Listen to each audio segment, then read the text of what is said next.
Euros 150m shock? Is Alexander Isak about to benchwarm Real Madrid's young star? That is exactly the question buzzing around the Bernabeu tonight, and it isn't just about another big money headline. It's about the future of a young academy striker who has captured the attention of the coaching staff and the supporters. Reports linking Alexander Isak to Real Madrid have taken on the shape of a real dilemma. A striker with size, a proven scoring touch in a top European league, and the physical attributes that invite tactical rethinking for Xabi Alonso. On paper, Isak brings a different profile to Madrid's forward line, more hold-up play, more aerial dominance, and a presence that can change the way opponents have to set up defensively. But football isn't decided on paper alone. The fee being whispered about is eye-watering, and in a club that already houses world-class attacking talents, every incoming superstar forces a chain reaction. That reaction lands squarely on the shoulders of Gonzalo, the homegrown forward, whose emergence has been one of Madrid's quieter but most promising stories this pre-season. For a coach like Alonso, who has repeatedly stressed focus and squad unity, the choice is brutal. Do you pay to add a different kind of elite weapon knowing it could bench a homegrown talent? Or do you trust the academy project and the balance of your existing attack? Both choices carry risk. Buy the marquee name, and you immediately create minutes management headaches, wage and transfer cost questions, and a potential morale wobble for youngsters who expected a clearer pathway. Decide to back the academy, and you risk missing an opportunity to add a very specific tactical tool, a striker who can dominate certain matchups and offer a plan B in tight physical fixtures.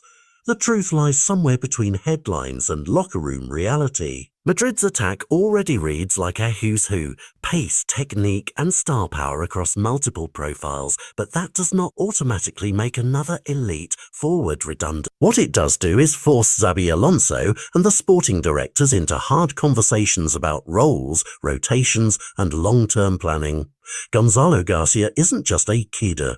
He's a product of the system, a player whose minutes were expected to grow and whose progression matters to the club's identity. If Isak arrives, Gonzalo's trajectory could pause or be rerouted into a lone pathway, which would be a huge moment for both the player and the academy's credibility. From a tactical standpoint, adding Isak might encourage a more direct option in certain matches, allowing Madrid to vary between high possession, wide play football and a more vertical approach that exploits aerial mismatches. That flexibility can be decisive across a long season with domestic and European commitments, but it also demands salary space, squad harmony and clear communication from the coaching staff, none of which is guaranteed mid-window. Financially, the figures are sobering and explain much of the current skepticism.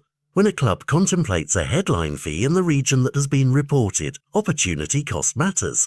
Could that cash strengthen other areas, a midfielder or centre-back, where the squad's needs are clearer? Or is the chance to sign a player like Isak, who might be available only rarely, worth disrupting the development of a homegrown forward? Fans are split, and social media amplifies both extremes. Those who want instant superstars and those who insist on protecting La Fabrica's pathway.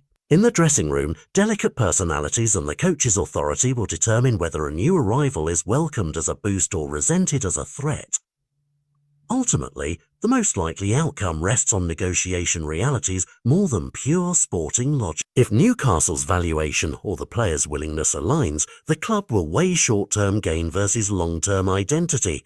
If the deal stalls, Gonzalo gets more runway and the club preserves its current balance. Either way, tonight's match and Alonso's public insistence on focusing on the present are only the curtain on a much larger narrative, one that mixes money, talent, aspiration, and the age-old tension between buying success and growing. Watch how the next few days unfold.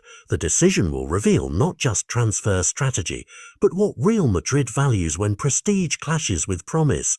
Tell us what you think. Should Madrid spend big for a different attacking dimension, or should they back their own and let Gonzalo rise?